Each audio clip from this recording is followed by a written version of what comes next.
que você veio com o olhar do credor, eu tinha a experiência do comportamento dos devedores, então eu sabia quais eram os caminhos que eles se utilizavam preferencialmente para se blindar, e a junção dessas duas coisas, ou seja, os instrumentos do credor, os instrumentos processuais ali disponíveis, aplicados ao conhecimento profundo de como a blindagem patrimonial funcionava, nos fez pensar na formulação de uma metodologia. Bom, então vamos montar uma metodologia que seja replicável, né? Uma metodologia que a gente possa passar para a nossa equipe e a equipe aplicar, né? Um outro advogado, um profissional de uma outra área que eventualmente trabalhe com pesquisas judiciais, investigação patrimonial, que ele pudesse seguir aquele roteiro, seguir aquela metodologia e que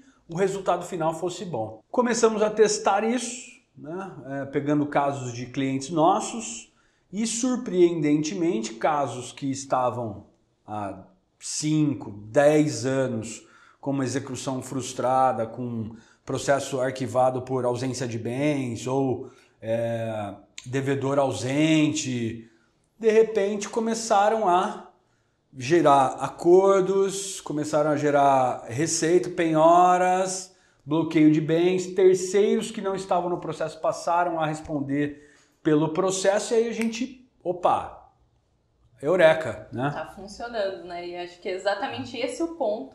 A gente vê como a estratégia aplicada no processo com as ferramentas certas, porque às vezes você tem, e eu tinha muito essa dificuldade também quando eu atuava lá no início com recuperação de crédito, você tem um universo de informações, mas o que fazer com essas informações? Qual que é o valor daquela informação?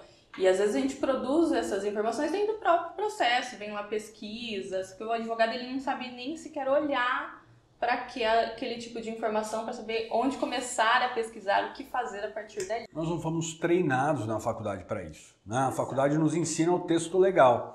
Só que a teoria e a prática têm uma distância gigantesca, principalmente no mundo dos negócios, que gira numa velocidade muito mais rápida do que o mundo jurídico.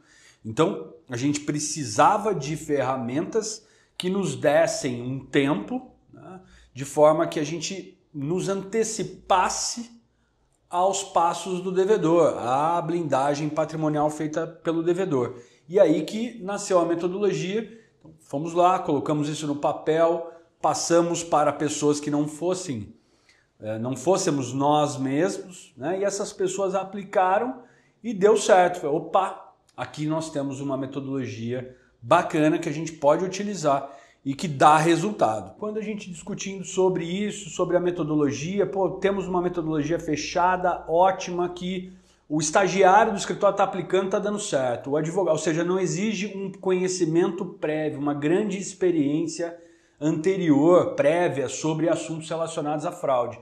Quando a gente viu isso, falou, bom, isso aqui na verdade é um curso pronto. Vamos ensinar essa metodologia para os advogados e advogadas do Brasil inteiro, porque eu acho que é uma forma da gente combater a insegurança jurídica nos negócios, né? Buscar uma previsibilidade nos negócios. Como essa previsibilidade? A partir do momento em que um contrato tem que ser cumprido, uma duplicata tem que ser paga, um cheque tem que ser pago, o crédito tem que ser satisfeito. Os negócios são feitos para darem certo, não para darem errado. E no Brasil a gente vê meio que uma coisa invertida, né? Parece que os negócios são feitos justamente para não darem certo amanhã. Tanto que as pessoas de fora do Brasil, investidores, ficam olhando para cá e não entendem absolutamente nada, porque não se sabe aqui, mas esse contrato aqui, amanhã eu vou conseguir executar esse contrato? Bom, justiça está aí para isso, é uma justiça cara, mas ela está aí para isso. Agora, o fato de eu conseguir receber, conseguir acessar o judiciário é igual a fazer eu receber o meu crédito? Não, porque aí tem um monte de situações aí no meio dessas duas coisas e são essas situações que a gente quer abordar. Acho que a ideia é justamente fazer essa antecipação, né? E por meios extrajudiciais a gente já conseguir trazer para o advogado do credor, né, os meios necessários para que ele possa produzir as provas, né, e já chegar ao juiz com as provas da fraude. Porque não adianta hoje e o judiciário está superlotado, a gente tem mais de 100 milhões de processos no Brasil, e cada juiz, por exemplo, em comarcas maiores como a nossa aqui, na nossa região, nós estamos na região de Campinas, São Paulo, cada juiz civil, de uma vara civil aqui em Campinas, toca 10 mil processos. Como eu vou chegar para o juiz que toca 10 mil processos e vou falar para ele, juiz, eu acho que tem um laranja ali e eu quero que aquele laranja seja intimado para se explicar ou para integrar o polo passivo do processo. Aí eu falo, doutora, felizmente, não tenho tempo para isso.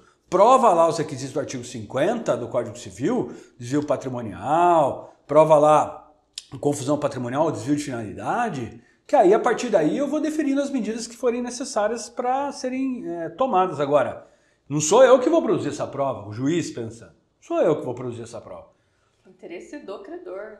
O interesse do credor. Hoje em dia nem pesquisa judicial o juiz quer fazer mais. Não, isso aí... 6 meses, 1 ano a gente repete. O credor, você vai pedir um bloqueio de conta bancária, você pediu, não pegou nada, na semana seguinte você vai pedir, o juiz fala não.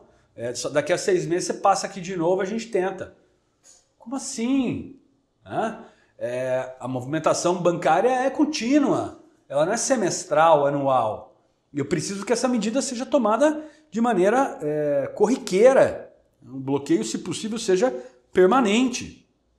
Mas o judiciário ainda é bastante defensivo nesse aspecto, principalmente o judiciário civil como um todo, né? Trabalhista piscou o olho, está todo mundo no polo passivo. Agora o civil tem uma formalidade maior para trazer terceiros não originalmente constantes no título executivo, que seja para responder àquele débito. Precisamos desenvolver uma ferramenta extrajudicial e aí essa metodologia encaixou perfeitamente, porque ao começar a levantar as provas, e é importante destacar isso, né?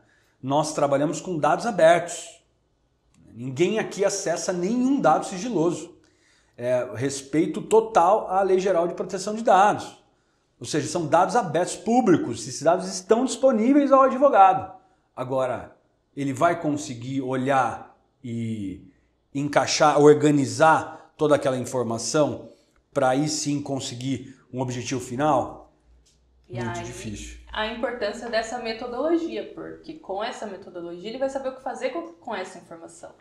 E é o que a gente estava falando, às vezes dentro do próprio processo, uma pesquisa de endereços remete a muitas informações que o advogado não sabe o que fazer com aquela informação, e é o que você falou, é um dado público totalmente dentro, né, da LGPD, porém o advogado não sabe como utilizar essa informação, e essa metodologia é importante para o credor estar a um passo sempre à frente do devedor.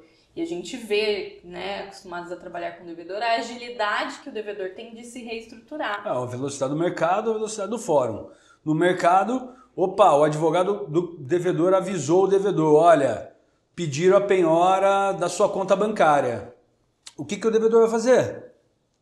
Retirar o dinheiro da conta bancária. Mas isso assim, nos 5 minutos posteriores àquela ligação. Enquanto que o fórum, a decisão é publicada, aquilo vai para o cartório para ser implementado. Até aquilo acontecer, já se passaram 3, 4, 5, 10 dias. E que dinheiro que ele vai achar na conta do devedor? Nenhum. Você, ao invés de defensor dos interesses de uma parte, você passa a ser um auxiliar da justiça. Porque você não está alegando, querendo convencer na argumentação. Não. O que a gente faz? Munir o credor das provas. O judiciário funciona com prova. Quem alega tem que provar. Essa é a máxima. Em 3 anos, nós conseguimos encontrar mais de 100 milhões de reais em patrimônio escondido de devedores. Em ações que, inicialmente, não tinham bloqueado, não tinham penhorado um alfinete do devedor. Então, de fato, alguma coisa está errada na metodologia utilizada pelo judiciário ou na ausência de metodologia utilizada pelo judiciário. E a gente precisa, de todas as formas, capacitar os credores, os advogados dos credores, para que eles, então, assumam as rédeas do processo de cobrança até o final, até receber. E eu acho que é isso, o objetivo maior, no final de tudo desse nosso trabalho, é segurança jurídica nos negócios, né, e empoderamento dos credores, principalmente os advogados que trabalham para os credores.